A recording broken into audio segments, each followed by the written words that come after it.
Assalamu alaikum урматтуу мекендештер, урматтуу туугандар. Кече сессия болуптур. Сессияда Жанар мырза кеткиле укугуңар жок, уялбайсыңар деген сөздөрдү сүйлөптүр. Уят жөнүндө айтайын деп атам да. Баткен окуясына активисттер жардам кыла алды деп Жогорку Кеңештин алдында турганда 10 сомду таштаган уялбаган эми уяласыңар. Качандан бери уялып калдыңар силер?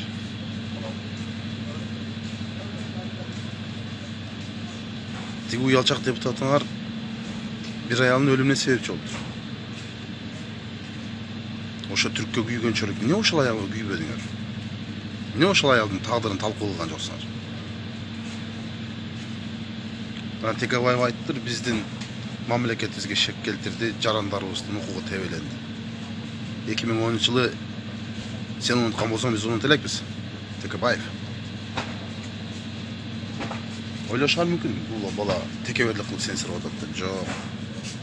Сыйга татыксыз инсандарды эч качан сиздебейм мен. 2010-жылы эмне болду эле? Ошол Кадыржан Батыровдун жанында үкөң жүрбөдү беле? Ошондо эмне үчүн адамдардын укугун ойлогон эмессиң? Качандан бери силер адамдардын укугун ойлоп калдыңар? Анан фейктердин оозун жабыш керек, фейктерге каршы мыйзам иштеш керек. Өзүңөр ойлоп аттыңар го, демократия, сөз эркиндиги болуш керек деп.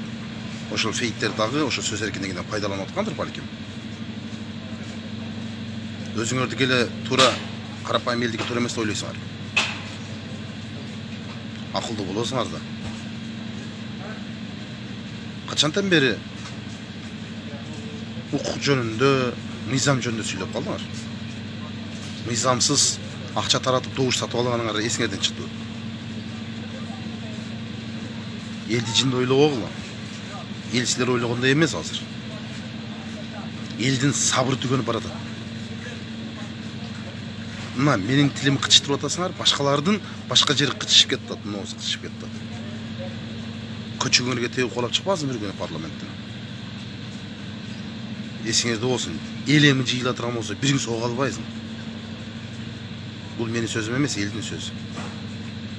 Барды кыздырынып жүрүп силерге. Эсиңердин барды этеңиңерди жип, тилиңерди тыйкыла.